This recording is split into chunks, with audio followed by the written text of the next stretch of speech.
Most people are afraid to be healthy. Conventional wisdom, what people consider the norm, things people take for granted, what everyone views as, oh yeah, no duh, what everyone believes in. You know, oh yeah, fruits and vegetables are good for you. Oh, you shouldn't be out in the sun without sunblock. Things like that. Things that everyone assumes are correct, are what is actually ruining our health. And in 4 specific things: diet, sun exposure, water consumption, and fasting or meal timing, these beliefs are actually the opposite of what's good for our health. So when we look at diet and we see what people are eating now and what people think is good for us, it's all like American culture. It's what your parents told you. It's what everyone thinks. It's what society tells you. No one thinks for themselves. No one says objectively, okay, if someone tells me broccoli is good for me, let me go find out why broccoli could be bad for you. If someone tells me animal fats are bad for me, hey, maybe I could find someone who says that butter is good for me because they did a study on indigenous Swiss people in the Lochental Valley in the early 1900s. If you look at past dietary history, our Paleolithic history, transitioning to more meat consumption through better hunting, transitioning into Neolithic period with more grain consumption and with still high animal food consumption, to more recently what Roman soldiers ate during their expeditions, or even in the last 100 years, how the USDA dietary guidelines have dramatically transformed how Americans eat today. All these things, how agriculture has changed over time, how our diets have changed over time, what various indigenous groups eat. Not only those things in our past, but look at the present. Look at how Chinese people view food. Look at how different cultures view food and get an objective perspective on what nutrition actually is. Most people that follow, I mean, I can't really say most people. I think almost everyone does not take an objective viewpoint, and there are so few people with the life experience of traveling that have seen and experienced or studied these cultures that are missing these parallels between nutrition and culture. And I think in regards to diet, people just need to be more objective. They need to do a lot of their own research and come to their own conclusions. And every conclusion made about diet has to be made, in my opinion, on your own anecdotes, on your own experimenting, on your own research, not just following something one other person is saying. I guess we'll move on to the sun exposure. And these next few topics are different in a sense that diet does have some leeway. You know, there is a lot of change in what people think about diet, and things are changing really fast about diet. And people are believing different things every day, new things every day. In regards to sun exposure, almost everyone would agree that, oh, you shouldn't get, you know, if you get 15 minutes of UV exposure at 1 o'clock in prime latitude, you're going to get skin cancer. You're going to damage your skin. Well, what if I told you that areas of the globe where sun exposure was higher actually had lower rates of skin cancer, and that are pretty much even in just the past, before 50 years ago, people used to get 8, 9, 10, 12 hours of sun exposure a day, and they weren't getting skin cancer. So I think we need to think past the sun in regards to skin cancer and skin damage, and that there are many other catalysts at play in regards to the health of our skin and skin cancer. Those specific catalysts being the incorporation of inflammatory foods in the diet, as well as the lack of high vitamin, fat-soluble vitamin foods in that to heal our skin and to have optimal metabolic function. Those are the 2 main catalysts, I believe, that are actually causing skin cancer. But as I digress into other topics about the sun, I believe vitamin D3 deficiency is the biggest problem there is right now in a lot of cultures.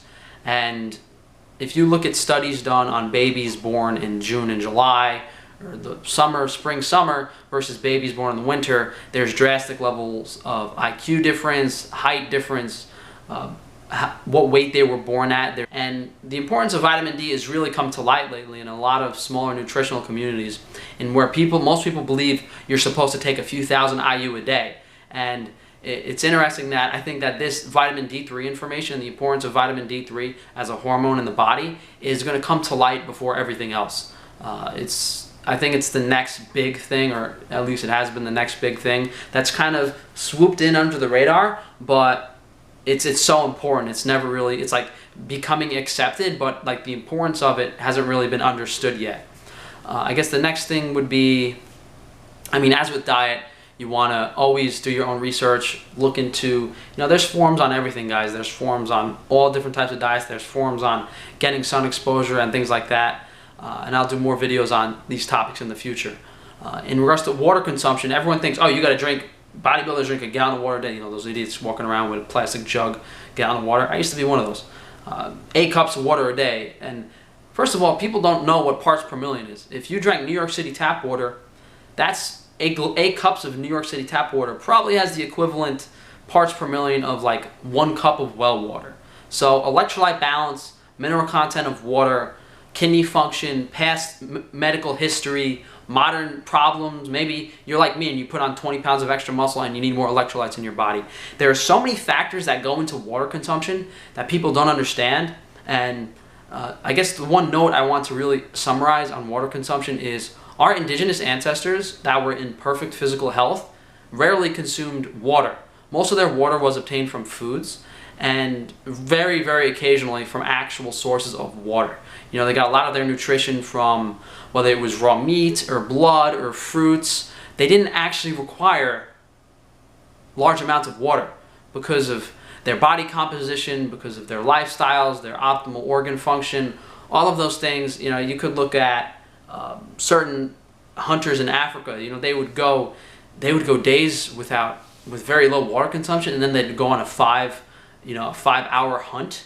You know, it's pretty insane what the human body is actually supposed to be compared to and just think about like how much water you have to have access to and how impractical that is in nature and how impossible that would be in nature. But the thing about water, whereas in regards to diet and sun, I think that there are specific things you should be doing to improve your health. Water is not as cut and dry, and it's not as easy to say as what you should be doing, because as I said, someone like me with more muscle that took some drugs in the past that affected their liver, very, very different. And that's why water consumption is a bit of a touchier subject for a lot of people. And then I guess to move on, I mean, that ties in with electrolytes, and I've done a lot of videos on that as well. And then the final topic, fasting or meal timing. You know, my mother can't go an hour without having a snack. Most people need to have at least 3 meals a day. You know, intermittent fasting and fasting in general have been becoming more and more popular, but a lot of people think, oh, you probably die if you go a week or 2 without food, or you probably die if you go a couple days without water. It's amazing what the human body is capable of doing. And someone like me, who's like 12, 13% body fat right now, I'm a lean guy, you can see my abs. I can go 3, 4, 5, 6 weeks easily without food, just on my fat stores. Depending on how much I move around and how well I conserve energy. Humans are built to go periods of time between hunts, just as scavenger animals are. That's really how we eat and what we are. And whether or not that is optimal for our health to incorporate eating strategies is as up in the air right now as what people think the optimal diet is. But there is definitely some conventional wisdom that needs to be thrown out the window in regards to fasting and how it could harm yourself. And I was just talking to someone yesterday that was like, oh, well, fasting might help you lose weight short term, but it's really damaging to your kidneys and your organs and your liver. People are so uneducated and don't understand basic metabolic function. I think the main thing to take away is in all of these 4 aspects, general wisdom and what most people consider to be true is actually closer to the opposite than what is actually good for our health. So I didn't really want to, I went way more into detail than I wanted to really on most of these topics actually. But I would love it if you guys did your own research, shared this video, and hopefully I've opened up some of you guys to really kind of exploring and trying to optimize all aspects of your health. And the thing about all of these aspects of health and the actual amount of time invested in learning about them is the problem, not necessarily practicing them. If you actually knew how to practice all of these things being in optimal health, the only time constraining thing would be sun exposure, but that can be alleviated with vitamin D supplements. But I don't want to go too much into that. You guys can watch my other videos. But if you think I don't have time for that or blah, blah, blah, I think living for 20 or 30 more years is a benefit over saving some time when you're younger.